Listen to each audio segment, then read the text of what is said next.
Hello and welcome back to the channel.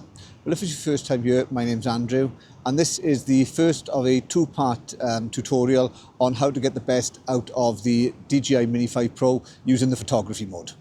So the first part of this video is going to be going through the settings with you and how to set them to get the best out of the camera, and the second part of this video is going to be explaining the different photo options you've got within the drone itself. And in the second part of the course, I'll show you how you can create images like this using the sphere option within the settings. Now obviously using the drone for photography means that it opens up a whole new world of possibilities for you. You're no longer stuck to just doing the normal eye-level photography. It's going to give you a lot more flexibility because it means you can do panoramic shots, you can do top-down shots, and you can put the drone into locations which are going to be difficult to get to get the perfect shot that you're looking for.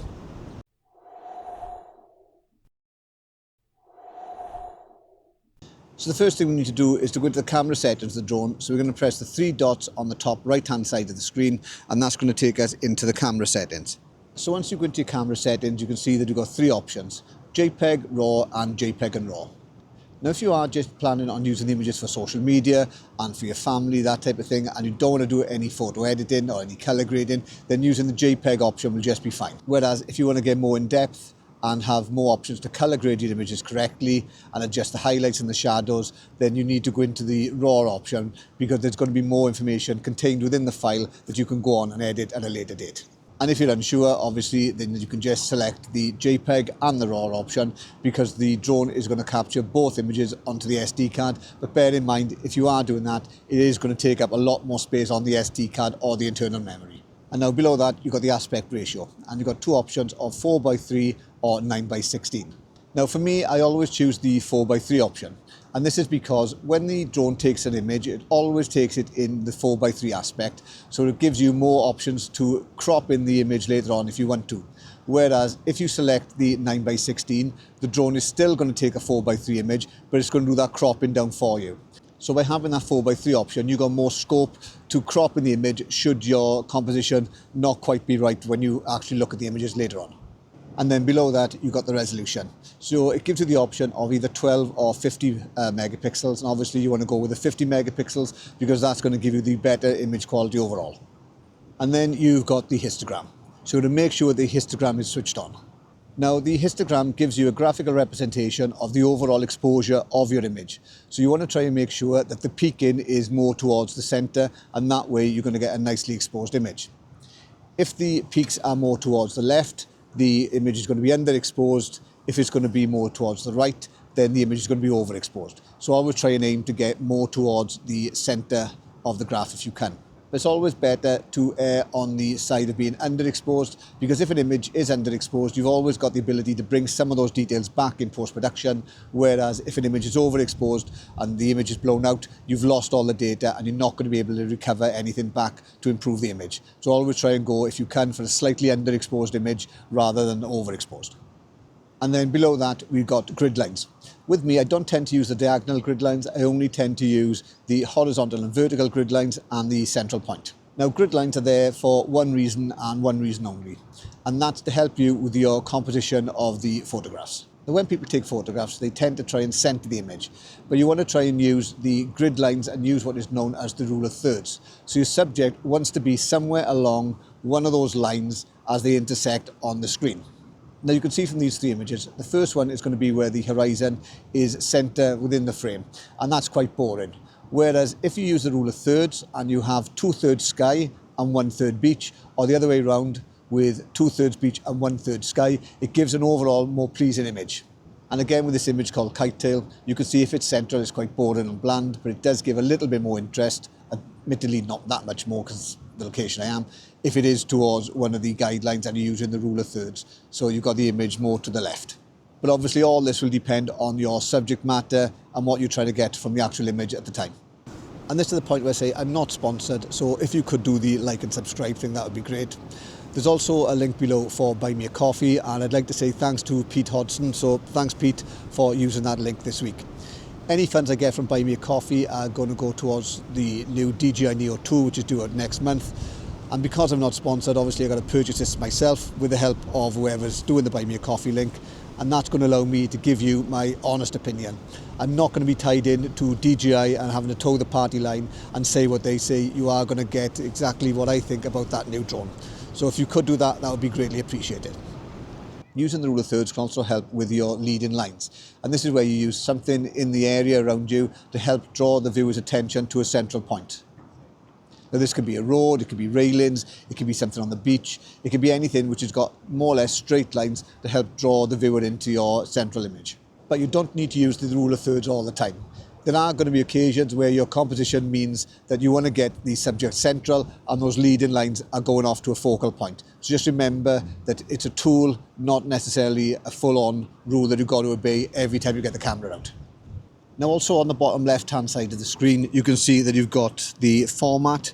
So if you haven't set it already, you can go in, press on the format, and that's going to give you the options to set the JPEG, RAW or JPEG and RAW. And also you can press the resolution icon, and that's going to give you the option to set the resolution from 4:3 or 16:9, as well as the resolution itself from 12 megapixels to 50 megapixels.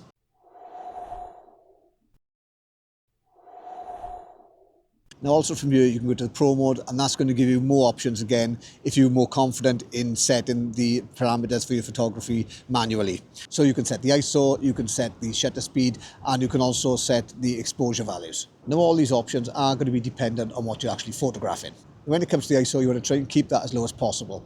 So try and get a value of around about 100 to 200, because that's going to reduce the amount of noise that you've actually got in your image.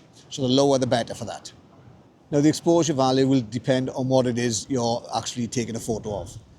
Now if you're in broad daylight, it could be something like 1,000th of a second, but if you're trying to do something a bit more artistic and you're doing, say for example, light trails on a car, you may want to reduce that down to 1/4 of a second. Again, you could be using ND filters because you want to get a nice long exposure effect of clouds or water, so all that's going to depend on what the actual subject matter of your photograph is going to be. And then you've got the EV, which is the exposure valuation, and you may want to bring this down to -0.3 or -0.7 just to make sure there's nothing overexposed within the actual image. And then finally you've got white balance. Now white balance tells the camera how cool or how warm you want the image to be. If you do mess up the white balance, don't worry, all you need to do is click it back on auto and the camera is going to reset it to whatever value it thinks is suitable for when you're taking that actual photograph. And obviously, of course, you can ignore all this and just stick to auto and let the camera and the drone take care of everything for you, and you're still going to get some great results. It's only the fact that if you want to go in and have more manual control of your image, you need to go into the Pro mode.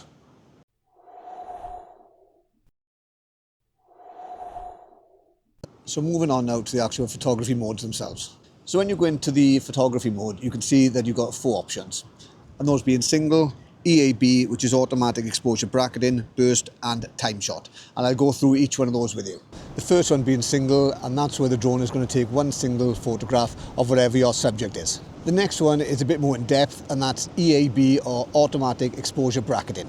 Now this one's going to be more if you're into things like doing sunsets and sunrises, and what the camera does, it'll take a series of 3 to 5 images depending on what you've got your settings to. One of those is going to be at the correct exposure, and then either 1 or 2 are going to be overexposed, and then 1 or 2 are going to be underexposed. So this means that you can go into something like Photoshop, combine those images together into one file, and you're going to have a lot of dynamic range where you can then adjust the image to get the best quality out of it.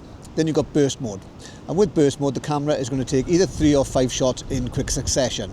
And that's going to be useful for things like sports, when you're trying to capture a bit of action which is going to happen quite rapidly. Or you could be down on the beach like I am today, windy conditions, and you're trying to get an image of the waves crashing onto the rocks. So you know you're going to get 3 or 4 shots in quick succession, so you haven't got to wait there trying to press the button at the right moment to get the image that you want. And finally you've got time shots. So this means you set an interval of between 5 and 60 seconds, and the drone is going to keep on taking an image every, say, 5 seconds until you tell it to stop.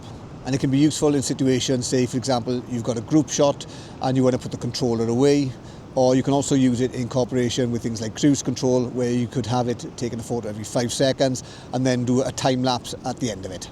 And if you are shooting for social media, you can have the gimbal in either the horizontal or the vertical position because it works with all the photo modes that you've got. And of course on the Mini 5 Pro you've also got the adjustable gimbal, so you can also rotate it to whatever angle you need to capture the image that you want. You also bear in mind the time of day that you're shooting. Now the best times for doing photos tends to be either the golden hour or the blue hour. Now with the golden hour you're going to get warm soft light, and that tends to be after sunrise and before sunset, whereas with the blue hour you're going to get cool cinematic lighting, and that tends to be just before sunrise and after sunset. So using either of those two are going to greatly enhance your photography, whereas if you are shooting in a bright stark sunlight, that's not going to have such a nice lighting effect for you.